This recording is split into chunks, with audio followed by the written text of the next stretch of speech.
Pinanindigan naman ni Philippine National Police Chief General Nicolas Torre III ang desisyong iupo si Police Lieutenant General Bernard Banac bilang Deputy Chief for Administration.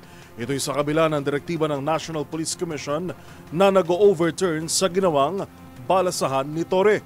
Tinutukan yan ni Edniel Parosa. Ipinakilalang number 2 man sa Philippine National Police, si Police Lieutenant General Bernard Banac sa kabila ng order ng NAPOLCOM kontra rito.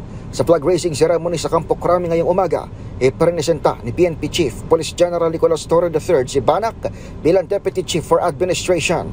Kasama ni Banac sa command group na ipinida sa seremonya sina Deputy Chief for Operations Police Major General Edgar Alan Ocubo at Chief ng Directorial Staff si Police Major General Nery Ignacio. Agosto 6 nang pagpalitin ni Torre sina Banac at Lieutenant General Jose Melencio Nartates na inilagay naman sa Area Police Command ng Western Mindanao. Binaliktad ito ng NAPOLCOM na pinangungunahan ni Vice Chairperson Attorney Rafael Calinisan at Interior Secretary John Vic Remulla. Pero sa pagtataas ng watawat, hindi lamang pinanindigan ng PNP ang unang desisyon kundi iginip din ang pagkakaisa ng pulisya sa kabila ng umano'y utos at hamon nitong mga nakarang araw.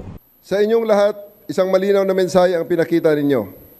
At ipinakita natin, ang PNP ay nagkakaisa. Walang utos, walang balakid, at walang pagsubok na makakagiba sa ating pagkakaisa at sa ating panata sa bayan. Bago ang lingguhang speech na ito ni Torres sa harap ng bandila, nagpahayag ng pagsuporta sa kanya ang iba't ibang police regional officers at grupo gaya ng PNP Academy Alumni Association.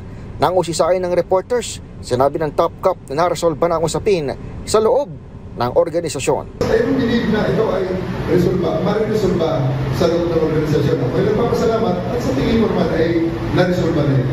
Gayunman, tumanggi siyang sabihin kung nakausap na rin niya ang NAPOLCOM o kung totoo nga bang nagtungo siya sa Malacanang sa kasagsagan ng isyu noong nakarang linggo. Para sa MBC TV Network News, ito si Edniel Parosa na DZRH, una sa Pilipinas, una sa Pilipino.